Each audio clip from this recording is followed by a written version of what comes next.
2B. Listening. Hello and welcome to the programme. Today we're talking about old age, and we've asked our listeners to send in their questions. As ever, we have our expert Laura here in the studio with me to answer those questions. Hello, Laura. Good morning. Are you ready for the first question, Laura? Yes, Bob. OK then.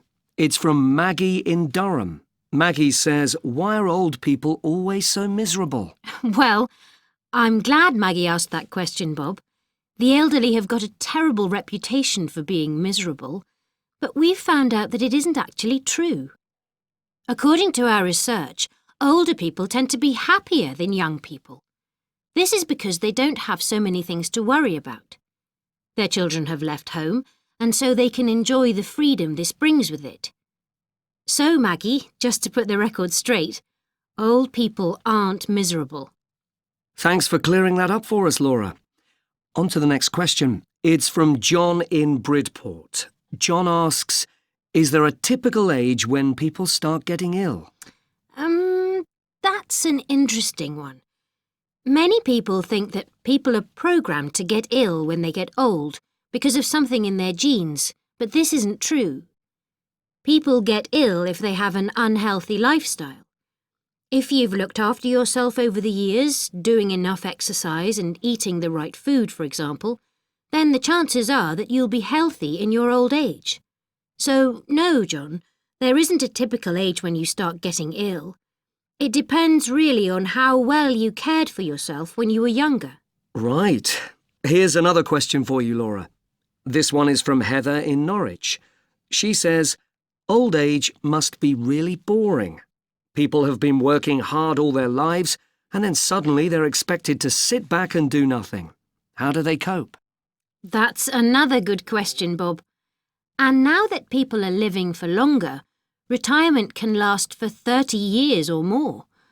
But there are plenty of things you can do to fill up your time. You can do part-time work or voluntary work. You can even take up a completely different career if you want to. And then, of course, there might be grandchildren to lend a hand with.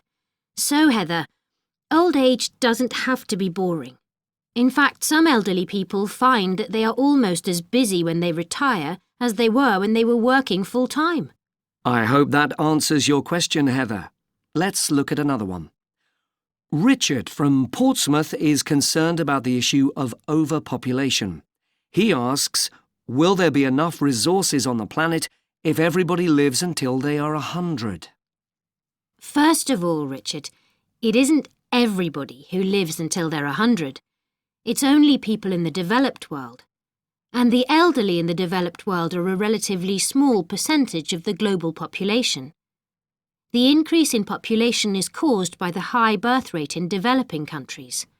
And, sadly, many of these children never reach old age. So the question of having enough resources relates more to the population explosion in those countries, really, and not on the longer life expectancy in the West. Right. Now we've just got time for one more question. Jessie from Belfast asks, do the elderly have a problem with loneliness? The thing you have to bear in mind here is that a lot of people today are living longer. This means that there will be a whole group of people just like you when you get old. The important thing is for you to accept your age, and other people will accept you. There really is no reason to be lonely. And that's very good news for all of us. Laura, thank you for joining us today. My pleasure.